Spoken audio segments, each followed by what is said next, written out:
So, in a variation to the stated program, we don't have Mark Lindsay here with us, as you'll know, but we do have Mark Lindsay's paper, which is wonderful. And so Bruce has kindly agreed to deliver the paper to us. So that's what's going to happen. Just before he does, let me say a few things about who Mark is, in case you don't know him. So Mark is an Australian who teaches at the University of Divinity in Melbourne. He's professor of historical theology there. And he has made a sort of specialism of Karl Barth's theology of Israel and the Jews. So he's written two or three books now that all deal with different aspects of that topic. And he was here in Princeton not long since on a research leave, a period of research leave in which he was in the archives working with Markus Barth's papers, among other things. And the paper that we have today is part of the fruit of that research. So you'll see the archival character of the work itself as Bruce reads it. The topic of the paper, or the title, Jewish-Christian Dialogue from the Underside, Markus Barth's Correspondence with Emil, Fackenheim. Two other quick housekeeping notes. The first is because Bruce didn't write the paper, it's not really fair for us to ask him to own it in the Q&A session afterwards. But we will take time for discussion. So we'll treat it as a kind of free-for-all in that sense. No doubt the paper will provoke thoughts and comments on the part of those who are here. The other thing is to say that you may or may not know Emil Fackenheim, the figure who's mentioned here. There'll be a little bit of detail in the paper about him, but if you're interested, at the end of the session, Nicola White was kind enough to grab two or three of Fackenheim's better-known books from the library collection here, and I've just left them up on the table. So if you're intrigued by what you hear and you want to see some of the things you might go on and read, there are three examples of that there for you to have a look. Okay, so thank you, Bruce.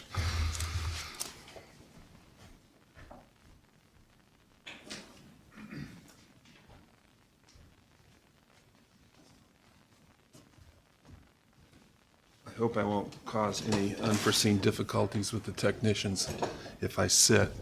I have back problems, as Joe does, but for me, they all happen when I stand in one place for too long. Moving is the best thing I can do.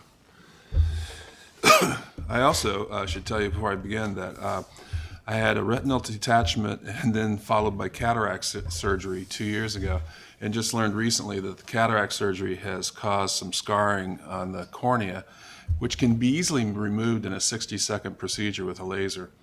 And that's coming up, but at the moment I have some blurring. It all depends on which eye is dominant at any given moment. So if I hesitate at all, that's the reason. I have read the text, and I am prepared. The title of the lecture is Jewish-Christian Dialogue from the Underside, Markus Barth's Correspondence with Emil Fackenheim, 1965 to 1980. In the nearly 50 years since Karl Barth died, one of the most contested aspects of his legacy has been how to interpret his theology of biblical and post-biblical Israel.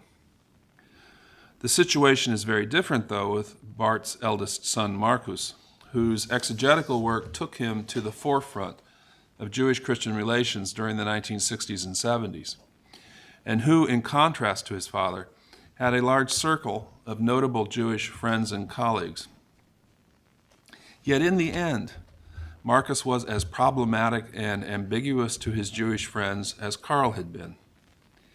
In spite of his well-known love for Israel's land and people, and his extraordinary network of friends among the American and Israeli Jewish communities, Markus was ultimately unable to escape harsh and at times vitriolic censure for hiding what some claim to be his allegedly anti-Semitic antipathies behind a cynical veneer of brotherly solidarity. That I do not believe this, Mark writes, that I do not believe this to be accurate or fair is not at this point the issue. Rather, I wish here simply to narrate the contours of just one of Barth's many relationships with his Jewish colleagues, that with the German-Canadian Reform rabbi Emil Fackenheim, as it emerges through the extensive correspondence between them that took place over a quarter of a century. As I hope to show, these letters tell the story of some initially tentative connections, blossoming into a deep, if robust, friendship, but which in the end collapsed into painful and suspicious animosity. Indeed, I would argue that Markus Barth's exchanges with Fackenheim perfectly epitomize his volatile relationship with Jews in Israel generally, a relationship that oscillated wildly between warm appreciation and suspicious antipathy. The first extant letters between Barth and Fackenheim are from September 1965. Somewhat cursory in tone, they nonetheless suggest that the two men already knew each other, at least by reputation. These first letters were simply to arrange a time to meet for dinner. But before long, the Barths and Fackenheims were on close terms. In early December 1965, the two families shared a weekend together in Toronto, during which they all attended a guest lecture given by Markus. Just before Christmas, Emil's wife, Rose, wrote to the Barths in appreciation of their time together. And I quote, "Dear Rosemarie and Markus, it was wonderful to have you with us last weekend and to see so much of you. I never did get a chance to tell you, Markus, what I thought of your lecture. I thought it was theologically brilliant and beautifully expressed. I'm sorry we all ganged up on you after. But I'm sure you realize that such conversations are possible only between people who are close to each other. Such disagreements cannot be expressed without great trust. Love, Rose." This letter reveals much about the early stages of the Barth-Fackenheim connection. On the one hand, Rose expresses not only her admiration, but also her deep affection, an affection she believed to be mutual. Yes, there was clearly also sharp disagreement over the content of Barth's lecture. But at this stage of the friendship, it was understood that such arguments were part and parcel of their reciprocal love. Markus's response suggests that he did indeed share the same affectionate feelings towards the Fackenheims. Nevertheless, he was more deeply hurt by the ganging up on him than Rose or Emil had recognized. At the end of January 1966, Barth replied to Rose that he too was keen for conversations between them to continue. But he also wanted her to know that he had been bruised by the accusations that she and Emil had made against him. Quote, "At times you have been looking to me like a mixture of Medea, Job, and the accusing Satan, certainly more so than like the archangel Michael who fights on the side of the angels of light," unquote. Acknowledging that his lecture had, quote, "made you," Rose and Emil, "so unhappy," unquote, Barth was, for his part, bothered by the Fackenheims' response to it, which he described as a, quote, "rigorous, if not cynical, stand in matters of resurrection, and your insistence on the absolute priority of Auschwitz over all other issues of our time, including Vietnam," unquote. This becomes a nodal point in their early debates with one another. In spite of this, though, Barth shared Rose's desire for ongoing conversation and friendship. Again, quoting Markus. "I bear your objections and criticisms in mind. I wrestle with them as honestly as I can, and I hope to learn more from the Bible, from life, from encounters as ours, so that one day I can speak more wisely than I have obviously done in that lecture which made you so unhappy. I agree with you. Sharp discussions are possible and necessary, sometimes precisely among people who are, and because they are, very close to one another. Let's keep our friendship," unquote. Identifying precisely what the Fackenheims' objections and criticisms to Barth's lecture were is key to understanding the gradual decline and eventual implosion of their friendship. Though the war in Vietnam was mentioned, it was in fact the other horror of the 20th century to which reference in the letter has been made, namely Auschwitz, that stood in the way of a lasting cordial relationship. In particular, Barth was increasingly concerned that for the Fackenheims, Auschwitz was given, quote, absolute priority over all other issues of our time, unquote. In order to understand quite why Auschwitz emerged as such a central issue for their relationship, we need to take a step back and consider the broader context. On the 28th of October, 1965, just 6 weeks after the Barths and Fackenheims had arranged to have their first dinner, Pope Paul VI issued Nostra Aetate, Rome's declaration on the relationship between the Church and non-Christian religions. Frequently regarded, at least by many Christians, as a groundbreaking document, Nostra Aetate's statements on the Jews have been said to represent, quote, the most dramatic example of doctrinal turnabout in the age-old magisterium ordinarium, unquote. That's a quote from Gregory Baum, Catholic theologian. Yet not everyone was so pleased. Markus Barth thought the document to be, quote, the expression of a miserable failure and source of great disappointment and bitterness, unquote. So appalled was he that he contacted Rabbi Zalman Schachter in Manitoba, urging the rabbi to join him in organizing a, quote, strictly theological conference of Jews and Gentiles, unquote, in order to work and pray together for a way out of this impasse. Along with Schachter, Barth also sought the involvement of Abraham Joshua Heschel, Elie Wiesel, Stephen Schwarzschild, Roy Eckhardt, Michael Wyschogrod, and Emil Fackenheim. Fackenheim's participation, however, was not as helpful as Barth had hoped it would be. When the conference finally did take place at Harvard University from the 17th to the 20th of October 1966, some key people were missing: Wyschogrod, E.P. Sanders, and Heschel.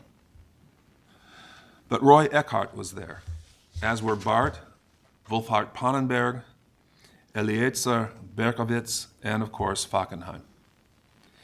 In his multiple reports on the gathering afterwards, Barth was scathing in relation to various delegates.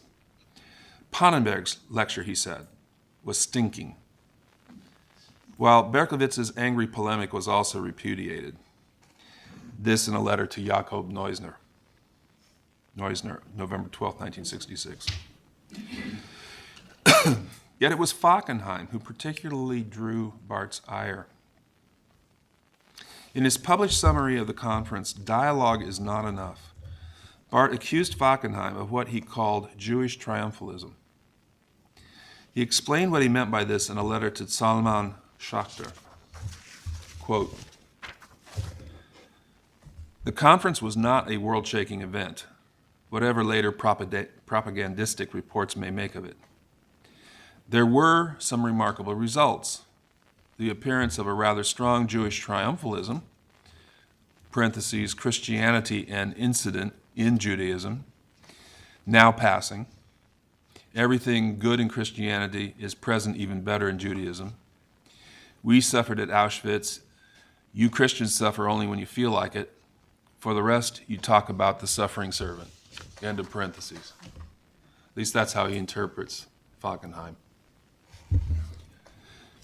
Now remember, Mark writes, the conference was a response to Nostra Aetate. And what Barth was objecting to, that had emerged from the conference, was a Jewish, in his view, diminution of Christianity, a sort of reverse supersessionism, in which Christianity is a mere shadow of all that is right and proper within Judaism, justified by reference to Auschwitz, as though that horror must forever delegitimize the Church's existence and proclamation.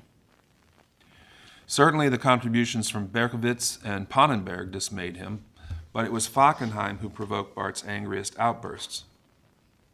Fackenheim's insistence that Auschwitz not be forgotten, or positively, that it be hermeneutically embedded as a criterion without which theology can no longer be done, infuriated Barth.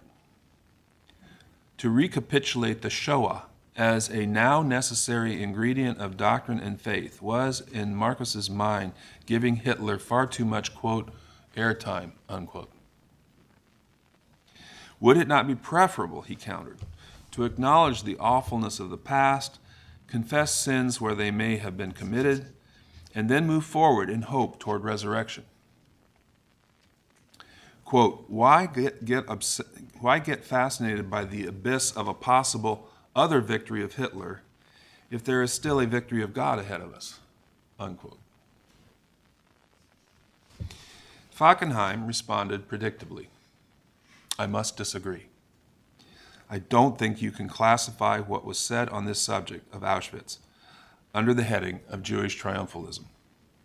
Certainly, I feel sad if you so classified what I said on this score. Please remember that I prefaced my remarks with the very personal statement. Parenthetically, I have a hard time understanding this statement. It makes me wonder if it was correctly translated, but maybe somebody can explain it to me if they think they understand it. Please remember that I prefaced my remarks with the very personal statement that I shudder to think what would have become in the 30s, what I would have become in the 30s, had I not been born a Jew. I don't quite get that. What I would have become in the 30s had I not been born a Jew. My dear friend, if maybe we need the origins of the comment to make clear what was going on there. My dear friend, if you lost the significance of these initial remarks and what then followed, then I must tell you in all frankness that on this subject your insight is clouded by goyish sense of guilt, for which there is no cause. My assigned task had been to state recent events which had affected the Jewish-Christian dialogue. And the point I made is that, alas, the Nazis had succeeded, and to a degree, posthumously, still succeed in dividing us. The only interpretation I have from a Jewish point of view is that the 614th commandment is not to give Hitler yet another victory. And my challenge to the Christians was simply that in seeking dialogue with Jews, they must face up to the most momentous aspect of the 20th century Jewish situation, unquote. Significantly, Fackenheim signed off with a placatory, quote, with affection as always, yet Barth's own reply was swift and sharp. Acknowledging that it was a bold, if hopefully not a mean stroke of his to classify Fackenheim's ideas as triumphalistic, he nonetheless asked whether it was not in fact perverse of Emil and his wife Rose to go back again and again to the horrors of Hitler. Would it not be better to, quote, to throw behind you the unbearable guilt and suffering of those endless years and uncounted martyrs, and refuse to make sin the basis of your theology? Instead of being held captive to an Hitlerian abyss, ought we not to look forward in hope to the victory of God? Unquote. What Barth was calling for, at least what the Fackenheims heard him call for, was a moratorium on Auschwitz, a determination to keep the word and its reference silenced in order that they not be used as a foundation for theology or reconciliation. Neither Rose nor Emil Fackenheim was prepared to accept Barth's rebuke.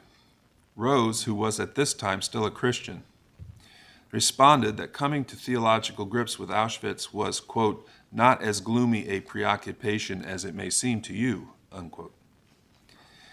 Indeed, she regarded it as, quote, much more inspiring than much of Christian, especially Protestant theology today, unquote. And for Rose, there was a Christological reason why a moratorium was impossible. Quote, to abandon Auschwitz, she wrote, would be to betray those innocent ones for whom another innocent one, capital I, capital O, prayed and pleaded, and to cease to listen for the voice which I am certain is speaking to us through this event, only we cannot or will not listen, unquote. If that one true voice might be speaking even out of the Holocaust, argued Rose, how can we avoid speaking of it too? Even those Jewish leaders who accepted the regrettable presence of a Jewish triumphalism regarded Barth's interventions as intolerable. Eugene Borowitz derided his, quote, naive universalism that thinks we can come together merely as human beings and thereby avoid the theological barrier imposed by Judaism and Christianity, unquote. Agreeing with Barth that talk of Auschwitz was deeply problematic and potentially even defiling, Borowitz, nonetheless, insisted that it, quote, must be spoken of and must be used, even where there is a danger of exploitation, because not to speak of it is an even greater blasphemy, unquote.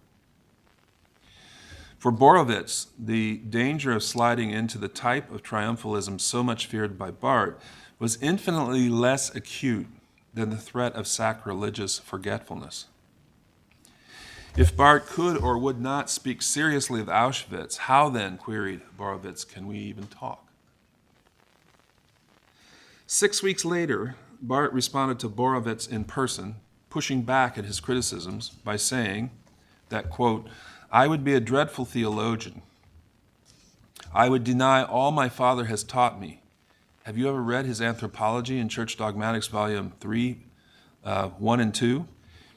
In addition, I would be a bloody fool if I aimed at, quote, avoiding the theological barrier imposed by Judaism and Christianity, unquote. Ergo, I agree that our selfhood is determined radically by our faith, as you put it. End of quotation. I'm not exactly sure what the source of it is. Mark does not have a note on this particular one. Yet Barth's conciliatory tone in this letter was undone by his attempts to find common ground between Jews and Christians precisely at the point of Auschwitz. And this is from a letter from Barth to Borowitz, and I suppose the preceding paragraph could be too. Would you consider it blasphemous if I said that we Christians have not also been criminals? I need to say this just right. I think there needs to be a correction here. This is how it should read. Would you consider it blasphemous if I said that we Christians have not only been criminals who committed Auschwitz, but at the same time also victims of their deeds? I mean this in more than the psychological sense only, in which, of course, every human, whether he is in his senses or out of it, is in some sense the victim of his own deed. I mean it in more than that psychological sense. I mean it also in a more hurtful sense than that, produced by seeing a relative or a child suffer, and by suffering with him out of sympathy or identification. I mean this: when the elect of God are slain, God's whole people, and even the nations to whom this people was to be a witness of God, are slain. Please don't feel hurt when I tell you that Auschwitz also happened to me. With this, I do by no means wish to detract from the special pain and mortification to which you are subject. God appointed you Jews, and so the world needs you. But I mean that what happens to you happens to us also, unquote. There is, Mark says, without doubt, a theological case to be made for what Markus says here, due in no small measure to his father Carl's notion of the elected solidarity of the one community of Israel church. And yet, there is also an uncomfortable flattening of the Jews' particular agony in the well-intentioned but nevertheless carelessly worded assumption that Jews and Christians suffered together, that in and after Auschwitz theirs has been a quote-unquote co-Paschitism. Barth's next letter to the Fackenheims, written the same day as his response to Borowitz, signified something of a lull in the growing tensions between them. Barth praised Emil's excellent essay that had appeared in the journal Daedalus. He noted with satisfaction that the two of them shared the same indignation toward the local Baal of Pittsburgh, Richard Rubinstein. And he even offered an apology of sorts for his earlier incautious language. Quote, I urged you not to become fanatics about Auschwitz, yet perhaps I should not have said anything, unquote. But he also repeated the idea he had put to Borowitz. I would like to be counted among those to whom, not only by whom, Auschwitz happened. Perhaps for this very reason, the lull was not long lasting. The catalyst for the next round of heated exchange was Barth's review of Baal Rubenstein's After Auschwitz. Published by his local newspaper, Barth's review was scathing in its assessment of Rubenstein's book, even seeing within its pages, quote, the same ideas expressed that made Nazism possible.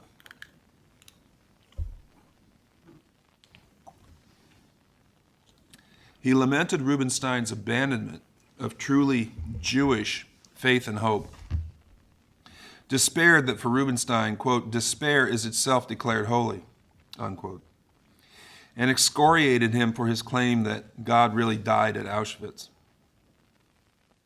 While Stephen Schwarzschild and Jakob Petuchowski applauded Barth's assessment, Fackenheim was appalled. The cause of his anger was not so much Barth's repudiation of Rubenstein's neo-paganist revision of Judaism, a repudiation with which Fackenheim in fact agreed. Rather, he was infuriated to find himself and Elie Wiesel classified by Barth as advocates of the same death of God at Auschwitz school as Rubenstein himself.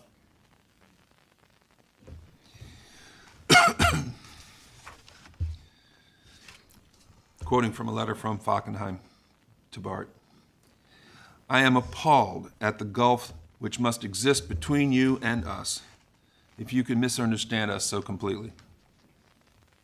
Where does Elie ever speak, let alone speak clearly, of God's death at Auschwitz? I do not recall this expression in any of his writings. Next, from Elie to myself, so far from speaking clearly of the death of God at Auschwitz, I have systematically attacked every form of God is dead theology, and it pains me very greatly that rather than being taken at my word, a doctrine should be attributed to me which I explicitly and lengthily repudiate, unquote. Over the next few days and weeks, Rose Fackenheim sought also to lower the temperature between the two men. Despite chiding Barth for, quote, throwing Jews and non-Jews into the same pot, unquote, as though their respective sufferings through and responses to the Holocaust could in any way be identified, she also understood that Barth was hurting at the breach in their friendship. She writes, the words at the end of your last note break my heart. And she quotes those words.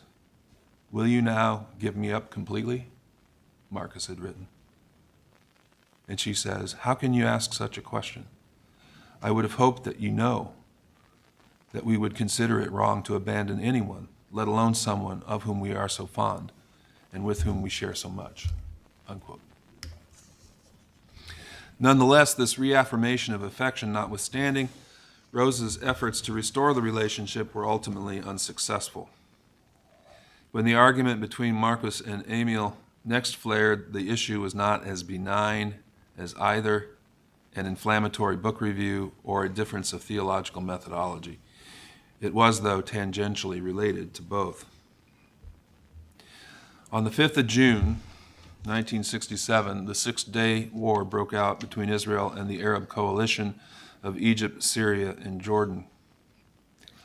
For Barth, this was not simply another regrettable crisis in the Middle East. Rather, he saw in the conflict a frightening enactment of the very triumphalism that he had first encountered in Berkowitz and Fackenheim.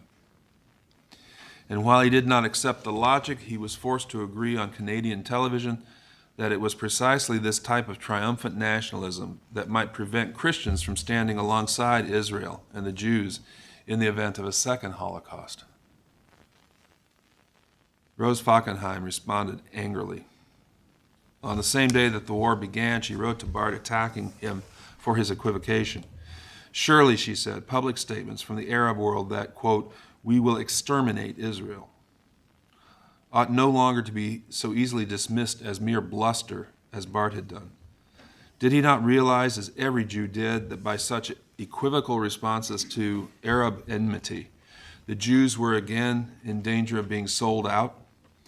As far as Rose was concerned, the reluctance to support Israel against its enemies that she saw in Barth and heard as his instruction to his fellow Christians was nothing short of an anti-Semitic rejection of the Jews as a people, and thus of Jesus himself. Rose's anger at Barth was palpable in her signature, unlike previous letters between Barth and the Fackenheims, in which even in the midst of argument and tension, they always signed off cordially. On this occasion, Rose simply concluded with a steely, "Yours sincerely." Barth was unable to respond until December, by which time Israel had humiliated its Arab neighbors and tripled its territory. When he did, he rejected her angry assessment of him. Far from being anti-Israel, Markus stressed his solidarity with the young state. As firmly as he stood by the accusation that there was much to be concerned about in the way in which Israel, quote, conducted its pre-war propaganda and then the war itself, unquote, he also stood by Israel against its aggressors. Quote, I lost old and close friends because my sympathies were and are all with the Israeli state, unquote. Nevertheless, Barth's solidarity with Israel was a critical one, and he refused to shy away from expressing his ongoing anxieties, particularly around the Israelis' post-war hubris and the suffering of the predominantly Palestinian refugees. In a letter from Barth to Rose Fackenheim. What appears to me important today is the question of how the Israeli state makes use of its victory. After the bravery shown in the war, it will now take a moderation after victory, which is at least as hard to come by as the courage to fight an overwhelming majority. I wish I could see more signs of wisdom and magnanimity than are visible today. It is certainly much easier to keep alive a suspicious and aggressive spirit than to think of the situation created for refugees and neighbors by one's own success, unquote. By 1968, this critical edge had been sharpened even further as a result of Barth's first visit to Israel, during which he met with professors from the Hebrew University as well as with some representatives from the Arab side. His reaction to what he saw and heard was uncompromising. The crimes that were being perpetuated by American forces in Vietnam, against which he was so vociferously opposed, were nothing compared to the atrocities that were being suffered by the Palestinians. And here he writes in German, Johnsons Haltung zu Hanoi ist geradezu ein Kinderspiel, verglichen mit der Haltung der siegreichen Israels zu ihren Jordan, unquote. Over the next 4 years, Barth's political opposition to Israeli statecraft continued to harden. Quote, almost all Jews are becoming Zionists and are doing this not without the great danger of endorsing Nazi-like features of blood and soil, nationalistic and militaristic thinking of infamous memory, unquote. While he accepted that the primary guilt for the Six-Day War lay at President Nasser's feet, he was nonetheless unable to accept or legitimize the nationalistic, militaristic steps being taken by the victorious Israelis against their vanquished enemy. In such a context, was it, quote, really so pernicious to refuse to say yes and amen to Zionism? It was not until September 1972 that Barth and Fackenheim were in direct conversation again. But in the preceding 4 years, not least because of this political hardening on Barth's part, their relationship had broken down almost irretrievably. One gets a sense of this in a letter from Barth to Ernst Simon in Jerusalem, with whom Fackenheim was close. Quote, my relationship with Emil and Rose is like a love story which is filled not only with thorns but also with rockfalls and earthquakes as well, unquote. He was especially critical of Rose. Quote, I feel judged and condemned by her. She hardly listens to me, if I so much as cough, unquote. Barth also hinted at his suspicions that Rose had been spreading lies about him in order to discredit him before others, and yet she herself, quote, is hardly open to hearing when anyone dares to contradict her in the slightest way, unquote. Yet in spite of it all, Barth stressed that, quote, both of them are very dear to me, and that he hoped no misunderstanding would endanger or break their friendship. When Emil Fackenheim wrote to Barth later in September, he was furious. While accepting that Barth had at least had the courtesy of sending him a copy of his letter to Simon, Fackenheim also noted that, quote, "This is all I can thank you for." He lambasted Barth for his, quote, derogatory remarks about Rose and castigated him for his willful misapprehension of the 614th commandment, quote, "For a man who complains of being misunderstood, you display a most extraordinary capacity for misunderstanding others.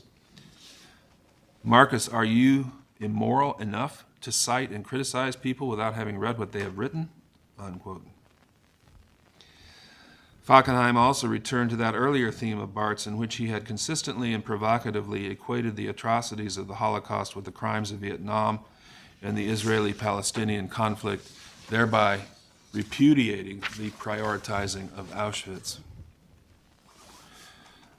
Quoting Fackenheim, "Your letter shows no sign whatever of attempts to discriminate. The comparison between mighty America fighting in Vietnam and Israel encircled by Arab nations is a first-rate example of false consciousness. As for the comparison between the Nazi shooting of hostages and the Israeli destruction of real estate, have you really lost all sense of proportion?" Unquote. Having to rebut in such angry terms a man with whom, quote, "as you say, Rose and I have had bonds of friendship for many years," unquote, was evidently troubling for Fackenheim. Yet given how increasingly revolting he thought Barth's views to be, he clearly felt that he had no choice.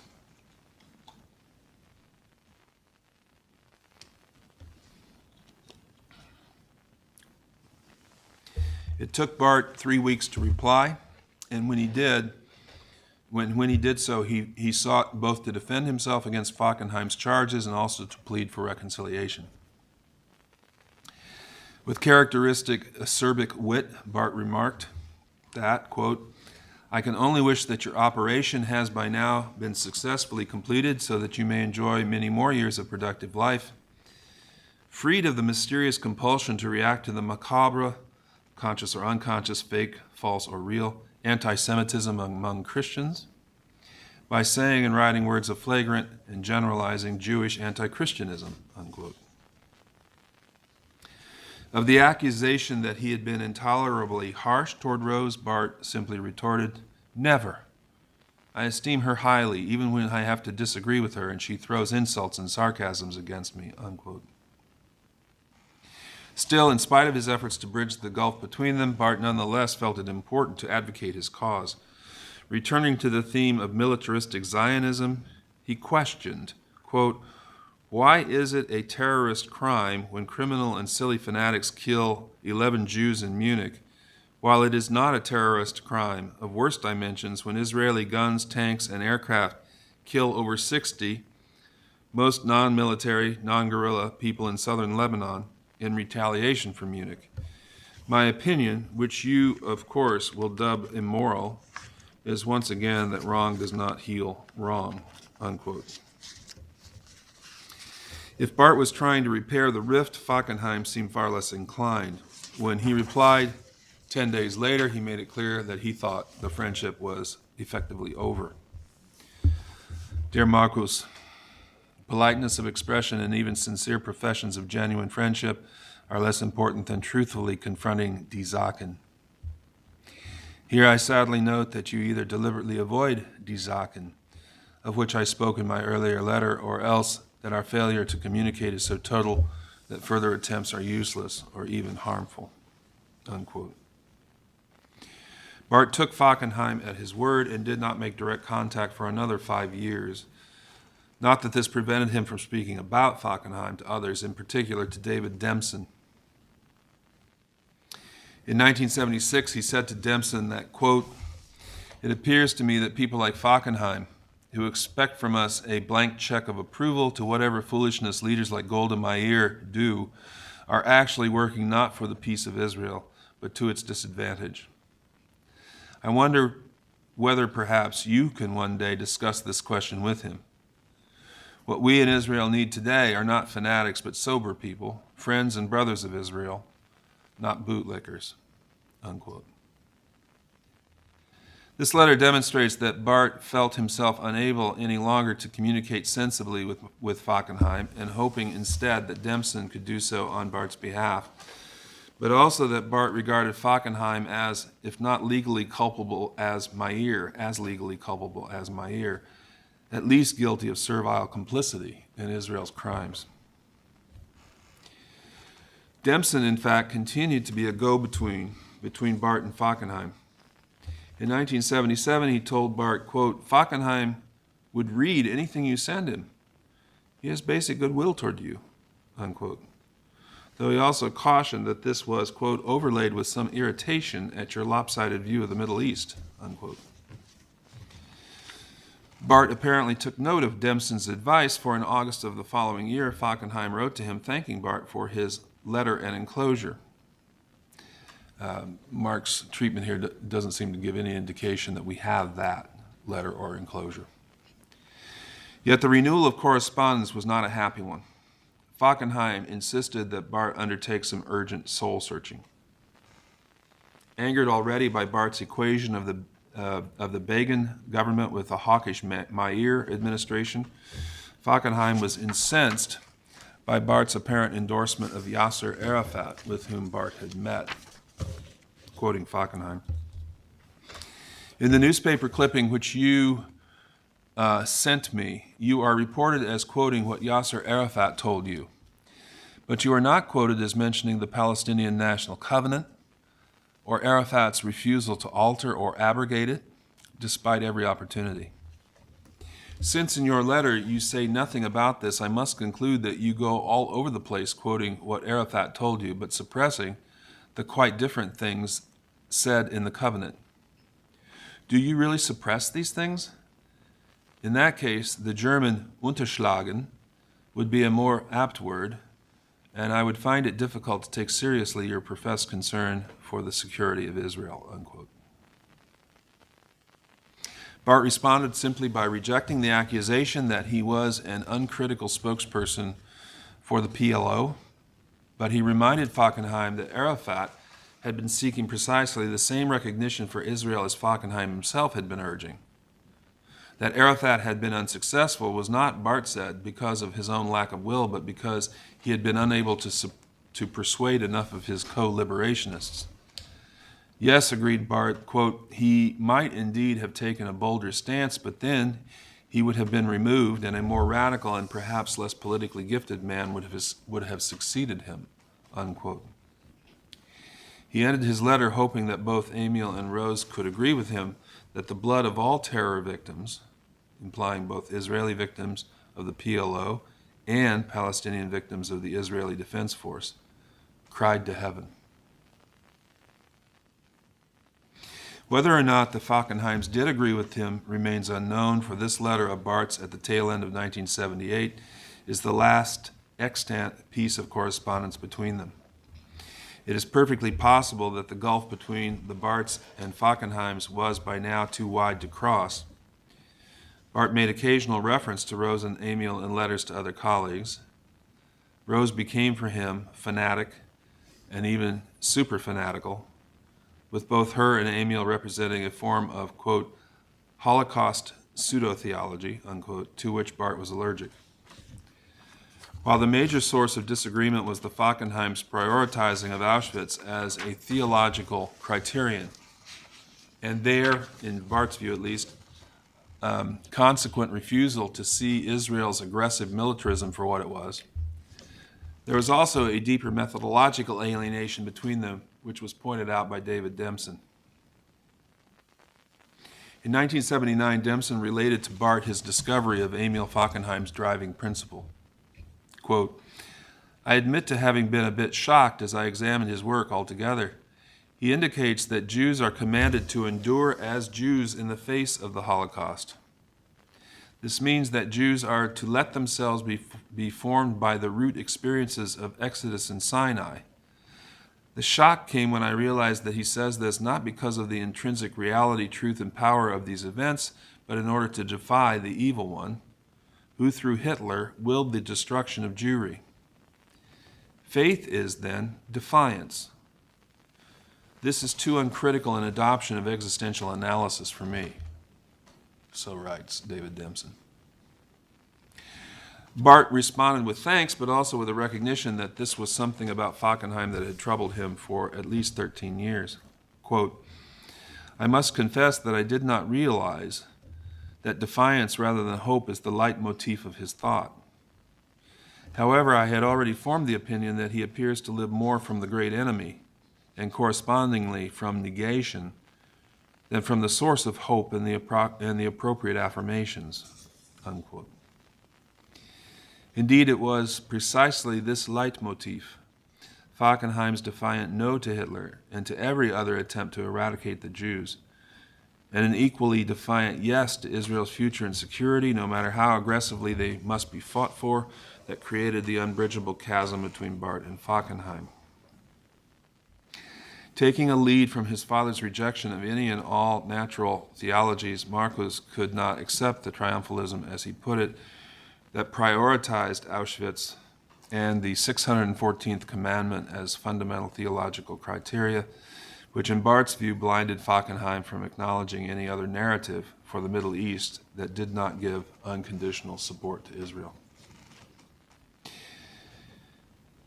In the end, it was this geopolitical disagreement, predicated upon radically opposing methodologies, that brought an angry and bitter end to an interfaith friendship that could otherwise have proved so significant. Sadly, that seems to have been the legacy of so much of Markus Barth's commitment to and love for the land and people of Israel.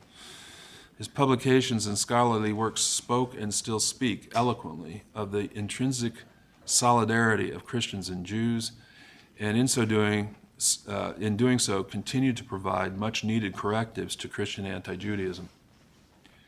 And yet, Barth's personal relationship with one of the most significant Jewish leaders of the 20th century collapsed into mutual suspicion and even hostility.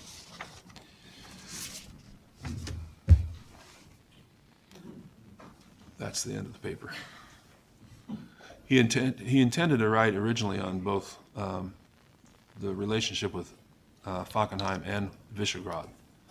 Didn't get that far, but this is what he has given us. The floor is open to discussion. Phil's willing to join me.